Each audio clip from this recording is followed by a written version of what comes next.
Ray Fosse, a native of Marion, Illinois. Ray was an outstanding catcher, a Gold Glove winner. He played on 2 World Series championship teams. He was an American League All-Star. He was named to the list of 100 greatest Cleveland Indians. Unfortunately, if there was an Injury Hall of Fame, Ray would be there on the first ballot. His career was marred by injury, make that plural.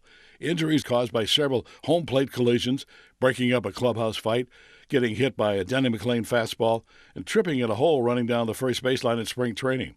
All of that took away from what a superb catcher he was. Potential base stealers thought twice about running with Ray behind the plate. Unfortunately, he may be best remembered for the collision with Pete Rose during the last play of the 1970 All-Star Game. Here's Bob Costas with that play. Pete Rose played baseball at 1 speed, and that gear was on full display in 1970. The game was tied in the bottom of the 12th when Charlie Hustle rounded third looking to score on a Jim Hickman single. And suddenly, Ray Fosse was all that stood between Rose and a National League win.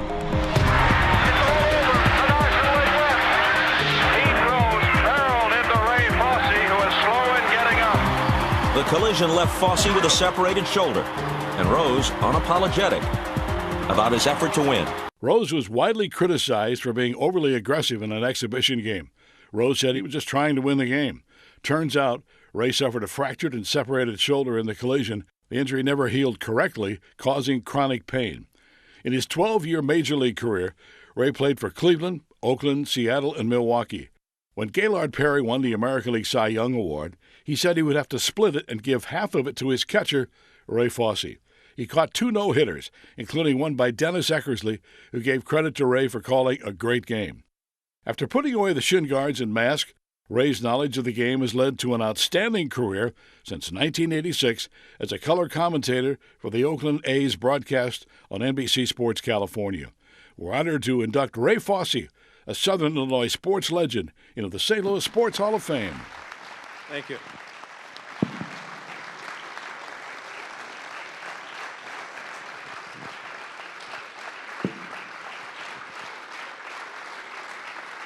Thank you. Where did they find that film? Yeah, I was wondering. You've hardly ever seen that before, have you? Never have. But I will say my lovely wife, Carol, was there 49 years ago, as a matter of fact. We were celebrating our 49th wedding anniversary in April. So thank you to my wife, Carol, because she raised 2 wonderful daughters. Our daughter, Nikki, who has 2 wonderful grandsons. They call me Big Papa, and her husband, Jim. Nikki, and of course, Lindsay, also with her husband, Scott, and a couple of granddaughters. So we have 4 granddaughters, but my thanks to my lovely wife, Carol. And by the way, baseball is a contact sport. Don't let anybody think that it's not. So Eric Wright, if you're still here, yeah, it's a contact sport. Well, I was going to ask about that because Ron went over briefly a lot of the injuries you suffered, and I was interested to learn that coming out of Marion, Illinois, after playing 3 sports, you had a football scholarship offer to Alabama when Bear Bryant was the head coach. And then I thought, well, see, you chose baseball. That's what happens when you pick a violent sport instead of football. No, I made the right decision, believe me. And there's a young man who just made another decision today, I think, to play football. But it was something that I always wanted to do, and I give a lot of thanks to hometown in Marion, Illinois, because they got me started. And I know Greg Sterick, saw him earlier tonight with Mike, that he was the basketball player. So I was able to play football, basketball, and baseball. They all contributed to the sport that I decided that I wanted to play, and I think I made the right decision.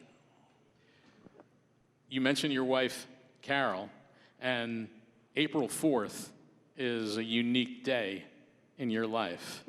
It's the day you were born. It's the day you were married, 23 years after being born. And apparently right around that time in 1970, when you were married, the Indians manager, Alvin Dark, told you that you were going to be the starting catcher on opening day. So I guess the question is, was that a birthday present, a wedding present, or both? Well, it was both. But we got married, and the one thing that Alvin said, he knew it was important. Carol was teaching down in Southern California. He knew it was important that the family be together. So Alvin said, if your wife is not on the charter, going to Cleveland For the opener, I'm going to fine you $250, which when you're making $7,000, that's a lot of money.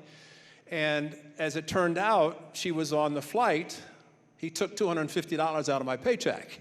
So it cost me regardless. But it was a nice present to be able to play for the Cleveland Indians, and especially in that special year, 1970. And it was special, too, because it ended up being one of your best years. Going to the All-Star game, which, of course, the whole play with Pete Rose occurred, won your first of 2 Gold Gloves, hit .307 with 18 homers and 61 RBIs, so a heck of a year. But I still have to go back to that All-Star game. What are you thinking as you're standing there, and here comes this runaway freight train down third baseline? Are you thinking, is he really going to plow into me? Do you remember any thoughts you had? I remember yesterday our flight was canceled to come in here, and you bring this question up tonight, and I'm wondering why could it have been canceled today? No, I'm kidding. I wasn't thinking anything, obviously, at the time. I did know the style of play that Pete Rose, the way he did play. But the last thing I thought was that that play was going to occur the way it did. I will say proudly, that was a Tuesday night. I played Thursday. He missed 3 games. So ooh. I think you can say that. You know. But I was stupid because I had a fractured and separated left shoulder. But again, I played. But it was part of the game. And I think Virgil Cuss Wilson was our athletic director and coach down in Marion. And remember it well because I was playing the game in high school and being a little bit larger perhaps than the player running down the third base line. It was a first and third. I threw to second. The second baseman threw home, and I kind of crushed the kid as he tried to score. And I remember Cuss Wilson said, "Ray, scouts are watching you. You know, they don't like to see things like that." So when Marion, after we won the '73 World Series and had a special day for us, Carol and I went back. I immediately at the dinner said, "Mr. Wilson, baseball is a contact sport." And he immediately stood up and said, "You're right." You know, so it is a contact sport. There are plays like that that do happen. But I think the bottom line, baseball is a tremendous sport. I know Eric Wright has 4 World Championship rings, Super Bowl rings. But it's nice to be able to, somebody said they saw me walking, they knew I was a catcher. But that's what happens, you know, over 15 years of squatting down behind the plate. So I have to ask you, and I know there was another injury from a home plate collision later in your career with Jim Rice. What's your thought on, I know it's not a new rule anymore, as you've watched the game as a broadcaster for all these years, but the rule that came into baseball with protecting catchers a little bit more in recent seasons. What's your thought on that? What do you think Yadi Molina's thinking? I think it's more confusing than anything, and it seems to be because I think a lot of times a runner comes in. See, if a catcher has the ball, he's still open target, but the catcher can't block the plate like we used to. So it's kind of a mixed thing that happens with base runners and catchers. I just hope nobody gets hurt because they don't know whether to slide or to perhaps run over a catcher. If he has the ball, try to dislodge and score. But I think that's the biggest thing. But, you know, it's the same with second base. You really can't take out a base runner. And I think, or an infielder as a base runner. But I think it takes away a little bit from the game when that does happen. But there are changes that happen in the game, and that's something that we have to deal with. 2 World Series rings, and when you move on from Cleveland to the Oakland A's in '73 and '74, and a lot of stories about the clubhouse. In fact, one of the injuries is said to have occurred when you tried to break up a fight between Reggie Jackson and Billy North. What can you actually tell us of what went on behind the scenes of those championship teams? You know, to be honest, it was blown out of proportion. I mean, seriously, it was. We unlike today where there's so many writers that travel with the teams, we had 2 sports writers that traveled, and they would kind of laugh because they would see things happening during the season, and nobody talked about it because it was just kind of the way things were. But when it got to postseason, you had all the writers, and we did the things, and it became worldwide news just because of it being postseason. But I think it was blown out of proportion, except for the fractured or the 6-7 vertebrae that was shattered, breaking up that fight in the Detroit clubhouse. I mean, unfortunately, I was part of some of those that I didn't come out unscathed, but we happened to have one prior to the '74 World Series. And the same incident occurred in the clubhouse, and I ran to the back. I said, I've done my peacemaking. I'm not going to do it anymore. So, when you have a disc problem that occurs because of something like that, you want to make sure that you're not going to be involved anymore.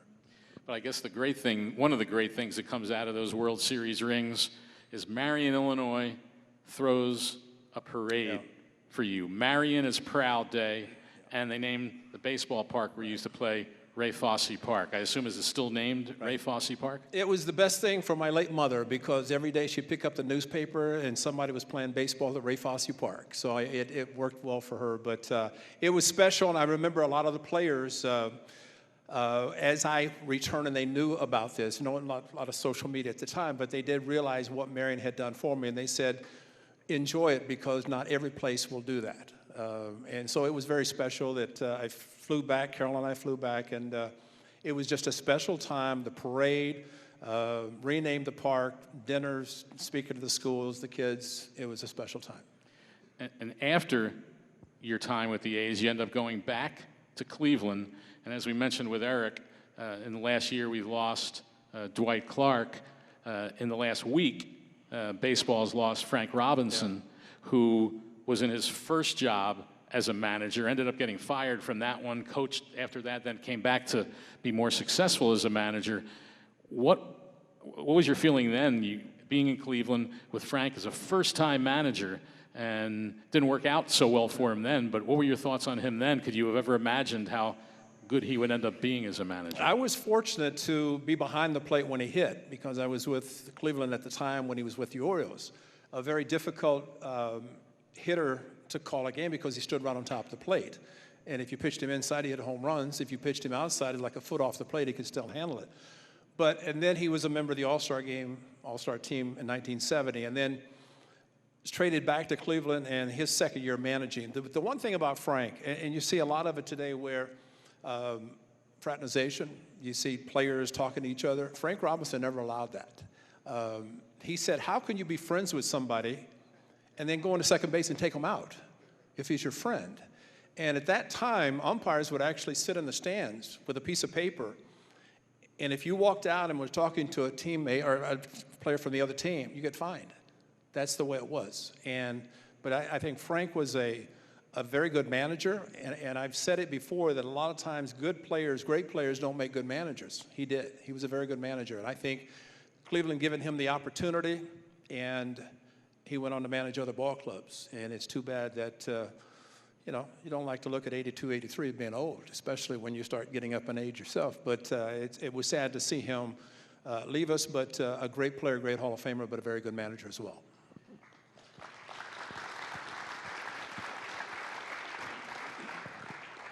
You've now been in broadcasting with the A's for 30-plus years. You've played and watched a lot of change in the game, certainly with the A's when they went through the whole, Moneyball, that deal. And analytics is kind of crazy in all sports. It's taken over football and a lot of sports. Maybe it's taken away a little bit of the eye test. What do you see instead of what you read in numbers? What's your general thoughts now of where the game is today and what you've witnessed through your long career as a player and a broadcaster? I think that just like anything else, change happens. And we're seeing it in baseball. I'm sure in football, the analytics seem to be a part of it.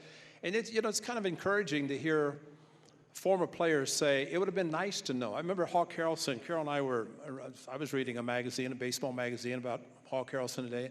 He said, I would love to have known the exit velocity on balls that I hit for home runs. I never think about that. But all we knew about, if you hit a ball and it sounded great, you hit a home run, or you ran like crazy because you got a hit. But now they have the exit velocity. They have pitchers that throw upper 90s coming in and throwing hard. But I think the one thing that perhaps this last year, when you have more strikeouts than hits, that says a lot. And let's hope that it gets back to what the Red Sox did in winning a world championship, that even though they hit home runs, they used the whole field, they played the game the right way, and as a result, they were world champions. Ladies and gentlemen, he's the pride of Marion, Illinois. I have to say one thing. This means the world to me because I grew up in Southern Illinois. This was my team. Stan Musial was the man.